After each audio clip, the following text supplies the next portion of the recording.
आज के इस वीडियो में हम व्यष्टि अर्थशास्त्र से संबंधित एक टॉपिक पर बात करने वाले हैं जिसे समसीमांत उपयोगिता नियम की आधुनिक व्याख्या के नाम से जाना जाता है।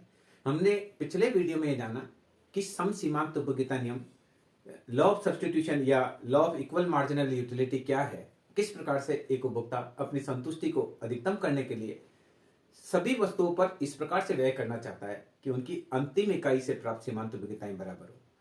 परंतु आधुनिक अर्थशास्त्रियों का यह मानना है कि समसीमांत उपयोगिता नियम जो कि मार्शल व उनके अनुयायियों के द्वारा दिया गया वह अवास्तविक मान्यताओं पर आधारित है। इस कारण यह वास्तव में सही नहीं है। उन्होंने इसकी कुछ मॉडिफाइड या आधुनिक व्याख्या जिसको कह सकते हैं वो की।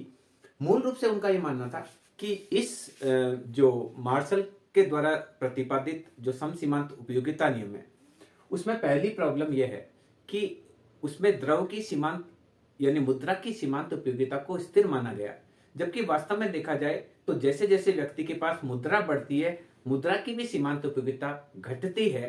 पहले जब उसके पास पैसा कम था तो बहुत वह कंजूसी पूर्ण जीवन यापन करता था। जब उसके पास पैसा बढ़ जाता है तो वह बजाय बस और ट्रेन के स्थान पर अपनी कार से जाना पसंद करता है। बहुत सारी ऐसी चीजें होती है जिसमें यह लगता है कि अब इसके पास पैसा हो गया है तो वह आसानी से उस पैसे को खर्च कर रहा है। तो कहने का तात्पर्य यह है कि जिस प्रकार से हमारे पास अन्य वस्तुएं होती है और जैसे जैसे वस्तुओं की क्वांटिटी बढ़ती है उनकी सीमांत उपयोगिता घटती है, उसी प्रकार से आधुनिक अर्थशास्त्रियों का यह मानना है कि मुद्रा की भी सीमांत उपयोगिता घटती है। दूसरी चीज, उन्होंने वस्तुओं के मूल्य पर ध्यान नहीं दिया था, केवल सीमांत उपयोगिता को ध्यान में रखकर उन्होंने कहा कि व्यक्ति अपने पैसे को इस प्रकार से खर्च करता है जिसमें सभी वस्तुओं की अंतिम इकाई से प्राप्त सीमांत उपयोगिताएं समान हो। जबकि उपभोक्ता जो पैसा खर्च करता है तो बजाय वस्तु की सीमांत उपयोगिता के जो खर्च कर रहा है उस पैसे की सीमांत उपयोगिता को ध्यान में रखता है और वह प्रयास करता है कि वह विभिन्न वस्तुओं पर जो पैसा खर्च कर रहा है उस पैसे की अंतिम इकाई की सीमांत उपयोगिताएं बराबर हो। तो कहने का तात्पर्य यह है कि वस्तु की सीमांत उपयोगिता के साथ साथ जो मुद्रा की सीमांत उपयोगिता है वो भी महत्वपूर्ण है। तीसरी चीज जो इन्होंने मानी कि सभी वस्तुओं वह उपभोक्ता जो करेगा वो क्या करेगा कि सबकी अंतिम इकाई की सीमांत उपयोगिताएं बराबर करेगा।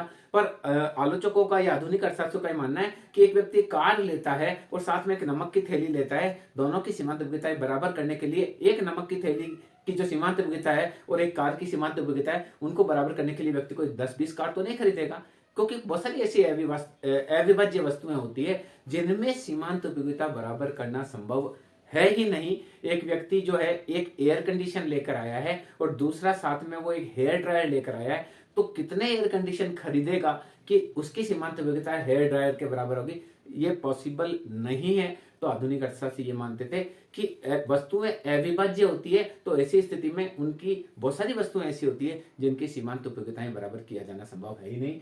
चौथी बात ये मान रहा है कि सीमांत उपयोगिता, उसमें बोला कि विभिन्न वस्तुओं की जो उपयोगिताएं और सीमांत उपयोगिताएं हैं परस्पर स्वतंत्र होती है, जबकि व्यवहार में देखा जाए तो वस्तु की सीमांत उपयोगिताएं भी एक दूसरे पर निर्भर रहती है, ये एक दूसरे से स्वतंत्र नहीं रहती है। एक वस्तु की सीमांत उपयोगिता दूसरी वस्तु पर भी डिपेंड करती है, यानी सब्जी की सीमांत उपयोगिता हमारे पास रोटी अवेलेबल है या नहीं उस पर डिपेंड करती है। अगर रोटी अवेलेबल नहीं है, सब्जी बहुत टेस्टी भी है, तो उसकी सीमांत उपयोगिता कुछ भी नहीं है।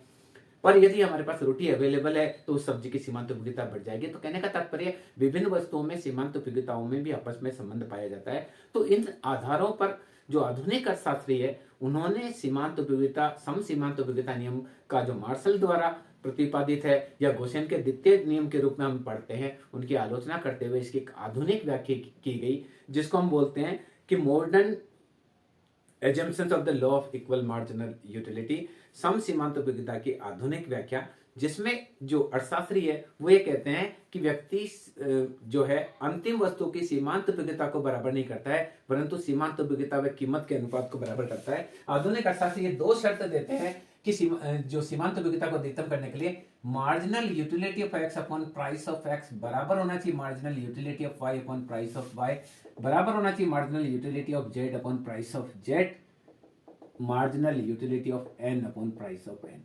यानी वो क्या कहते हैं, बजाय दो वस्तुओं की सीमांत उपयोगिता की तुलना करने के बजाय दो वस्तुओं की सीमांत उपयोगिता व उनकी कीमत का अनुपात बराबर होना चाहिए दूसरी वस्तु की सीमांत उपयोगिता व उसकी कीमत के अनुपात में। दूसरी ये शर्त देते हैं कि जो व्यक्ति की इनकम है वो बजट रेखा के बराबर प्राइस ऑफ एक्स गुना quantity of X plus price of Y गुना quantity of Y plus price of Z गुना quantity of Z price of N गुना क्वांटिटी ऑफ एन। ये कह रहे हैं कि आधुनिक व्याख्या के अनुसार एक उपभोक्ता की संतुष्टि उस समय अधिकतम होगी जब दो शर्त पूरी हो रही हो। पहली शर्त यह है कि विभिन्न वस्तुओं की सीमांत उपयोगिता व उसकी कीमत का अनुपात बराबर होना चाहिए, यानी marginal utility of X upon price of X बराबर होना चाहिए marginal utility of Y upon price of Y equal to. और दूसरी चीज जो इनकम है वो बराबर होनी चाहिए, इनकम बराबर होनी चाहिए प्राइस ऑफ एक्स गुना quantity of X plus price of Y गुना quantity of Y plus price of Z गुना क्वांटिटी ऑफ जेड। जितनी भी वस्तु है उनकी कीमत का अनुपात, उनकी कीमत और वस्तु की खरीदी गई मात्रा ये बराबर होनी चाहिए उपभोक्ता की इनकम के बराबर। यदि ये दोनों शर्तें पूरी होती है तो ऐसी स्थिति में हम कह सकते हैं कि एक उपभोक्ता का संतुलन अधिकतम होगा। हम एग्जाम्पल के रूप में इसको समझते हैं। मान लीजिए उपभोक्ता की इनकम जो है वो इनकम है, उपभोक्ता की इनकम है 10 रुपए, प्राइस ऑफ एक्स है 2 रुपया और प्राइस ऑफ वाई है 1 रुपया। और मार्जिनल यूटिलिटी ऑफ एक्स देखिए, यहां मार्जिनल यूटिलिटी पहले से मिलती है 50, उसके बाद मिलती है 38, उसके बाद थर्ड यूनिट से मिलती है 30, देन 10, देन 8, देन 2। और marginal utility of Y, marginal utility of Y पहली वस्तु से मिलती है ये 20, 25, 32, 4, 1। ये दोनों वस्तु की कीमत मार्जिन मान लीजिए सीमांत उपयोगिताएं हैं। उपभोक्ता के पास 10 रुपए है, एक्स वस्तु 2 रुपए की है और वाई वस्तु 1 रुपए की है। और एक्स वस्तु की सीमांत उपयोगिता पहली यूनिट से 50 मिलती है, दूसरी से 38, तीसरी से 30, फिर 10, फिर 8, फिर 2। और दूसरी वस्तु जो वाई वस्तु है पहली यूनिट उसको 32 देती है, दूसरी यूनिट जो है इसको मान लीजिए 24 देती है, उसके बाद 20, देन 15, देन 4, देन 1। अब उपभोक्ता पहला रुपया लेकर जाता है तो यहां मिलती है उसको 32 उपयोगिता और यहां मिलती है 25, क्योंकि 2 रुपए खर्च करने पर 50 सीमांत उपयोगिता मिलती है। तो इसका मतलब है कि पहला रुपया उपभोक्ता यहां खर्च करता है तो 1 रुपए से 32 उपयोगिता मिलती है, यहां 1 रुपए से कितनी मिलती है 25 मिलती है। तो उपभोक्ता के द्वारा पहला रुपया यहां खर्च किया जाएगा। दूसरे रुपए को अगर वह वाई वस्तु पर खर्च करता है तो 1 रुपए से 24 यूटिलिटी मिलती है और एक्स वस्तु पर खर्च करता है तो उसको तो 1 रुपए से 25 मिलती है। तो उपभोक्ता क्या करेगा, दूसरा और तीसरा रुपया यहां खर्च करेगा। जब चौथा रुपया यहां खर्च करता है तो 19 यूटिलिटी मिलती है, क्योंकि 2 रुपए एक साथ खर्च करने पड़ते हैं तो 2 रुपए से 38 यूटिलिटी मिलती है। तो इसका मतलब 1 रुपए से उसको 19 यूटिलिटी मिलती है। जबकि वह अगर चौथा रुपया यहां खर्च करता है तो उसको 1 यूनिट से 24 यूटिलिटी मिलती है। तो उपभोक्ता चौथा रुपया यहां खर्च करेगा, क्योंकि यहां 2 रुपए एक साथ खर्च होते हैं, यहां 1 रुपया खर्च होता है। अब उसके बाद देखिए पहला रुपया यहां खर्च कर दिया, दूसरा तीसरा यहां खर्च कर दिया, चौथा यहां खर्च कर दिया, पांचवा रुपया यहां खर्च करता है तो 20 यूटिलिटी मिलती है, यहां मिलती है 19। देखिए पांचवा रुपया अगर यहां खर्च करे तो उसको यूटिलिटी 20 मिलती है और यहां खर्च करता है तो 38 ही टोटल मिला करे तो उसको 19 ही मिलती है। तो 5th रुपया भी उपभोक्ता यहां खर्च करेगा। 6 रुपए पर यहां जो यूटिलिटी मिल रही है वो 15 मिल रही है, जबकि यहां मिल रही है 19, तो वह 6 और 7th रुपया यहां खर्च करेगा। 8th रुपया खर्च करें यहां पर 1 रुपया खर्च करें तो 15 मिलती है, यहाँ 2 रुपए में 30 मिलती है, तो यानी 1 रुपए में यहाँ पे भी 15 मिलती है। तो उपभोक्ता 8th और 9th रुपया यहाँ 8th रुपया यहाँ पे भी खर्च करता है, यहाँ पे भी खर्च सकता है, पर चूंकि इसकी 3 यूनिट है तो हम ये मान रहे हैं कि 8th और 9th रुपया यहाँ खर्च करता है और 10th रुपया यहाँ खर्च करे तो 5 यूटिलिटी मिलती है 2 रुपए से और यहाँ 15 मिल रही है तो 10 रुपया यहाँ खर्च करता है। तो यहाँ देखिए इसका मतलब है कि उपभोक्ता जो है एक्स वस्तु पर कुल 3 इकाइयां खरीदेगा और वाई वस्तु की कुल 4 इकाइयां खरीदेगा। एक बार मैं वापिस आपको बता देता हूं कि उपभोक्ता की आय कुल 10 रुपए है, एक्स वस्तु 2 रुपए की है, वाई वस्तु 1 रुपए की है। उपभोक्ता पहला रुपया लेकर जाता है और यहाँ खर्च करना चाहता है तो 2 रुपए से 50 यूटिलिटी मिलती है तो 1 रुपए से क्या मिलती है 25, जबकि यहाँ मिलती है 32, तो वह पहला रुपया यहाँ खर्च करता है। सेकंड रुपया वो लेता है तो यहाँ मिलती है 24, यहाँ मिलती है 25, तो दूसरा और तीसरा यहाँ खर्च करता है। फिर 4th रुपया यहाँ खर्च करना चाहता है तो 19 मिलती है और यहाँ 24 मिलती है तो 4th रुपया यहाँ खर्च करेगा। 5th रुपये को यहाँ खर्च करना चाहता है तो 19 मिलती है, यहाँ 20 मिलती है तो यहाँ 5th रुपीज खर्च करेगा। 6 रुपीज को यहाँ खर्च करता है तो 15 मिलती है, 19 मिलती है तो 6 और 7 यहाँ खर्च करेगा और 8 और 9, 10। अब देखिए पहली शर्त क्या है, marginal utility of X upon price of X बराबर होना चाहिए marginal utility of Y upon price of Y. तो देखिए x वस्तु की अंतिम इकाई से प्राप्त सीमांत उपयोगिता 30, x वस्तु की रेट है 2 रुपीज, यहाँ अंतिम इकाई से 15, इसकी रेट है 1 रुपीज, 15 बराबर 15। फर्स्ट कंडीशन प्रूव होती है कि दोनों वस्तु की कीमत दोनों वस्तु की सीमांत उपयोगिता व कीमत का अनुपात बराबर है। दूसरी कंडीशन क्या होती है कि इनकम बराबर होनी चाहिए प्राइस ऑफ एक्स गुना quantity of X plus price of Y गुना क्वांटिटी ऑफ वाई।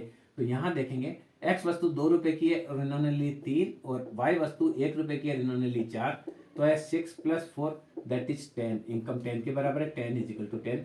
तो यहां देखिए आधुनिक अर्थशास्त्रियों ने जो दो शर्तें दी है उपभोक्ता के अधिकतम संतुष्टि की। पहली शर्त the marginal utility of X upon price of X बराबर होना चाहिए marginal utility of Y upon price of Y, वो कंडीशन पूरी होती है। दूसरी कंडीशन में इन्होंने दिया कि इनकम बराबर होनी चाहिए प्राइस ऑफ एक्स गुना quantity of X plus price of Y गुना क्वांटिटी ऑफ वाई। तो यहां हमने क्या, इनकम है 10 रुपए, एक्स वस्तु 2 रुपए की है, ली कितनी, 1 2 3 ली। वाई वस्तु 1 रुपीज की है, क्वांटिटी कितनी खरीदता है, 1 2 3 और 4, तो है 6 + 4 दैट इज 10। तो इस प्रकार से जो आधुनिक अर्थशास्त्री है वो ये क्या कहते हैं, आधुनिक अर्थशास्त्री जो कहते हैं कि दो वस्तुओं एक उपभोक्ता का संतुष्टि उस बिंदु पर अधिकतम होगी जहां वस्तुओं की सीमांत उपयोगिता व कीमत का अनुपात बराबर हो दूसरी वस्तु की सीमांत उपयोगिता व कीमत के बराबर। यहां अगर हम देखें तो विभाज्य वस्तु की अविभाज्य वस्तु है, तो एक कार की सीमांत उपयोगिता और उसकी कीमत का अनुपात बराबर हो सकता है नमक की थैली की सीमांत उपयोगिता और उसकी कीमत के अनुपात में। जबकि पहले जो अप्रोच थी समसीमांत उपयोगिता नियम, उसमें इसको हम बराबर नहीं कर पाते थे कि एक कार की कितनी इकाइयां ले कि नमक की थैली के बराबर हो जाए, वहां पॉसिबल नहीं था, पर इस अप्रोच से पॉसिबल है।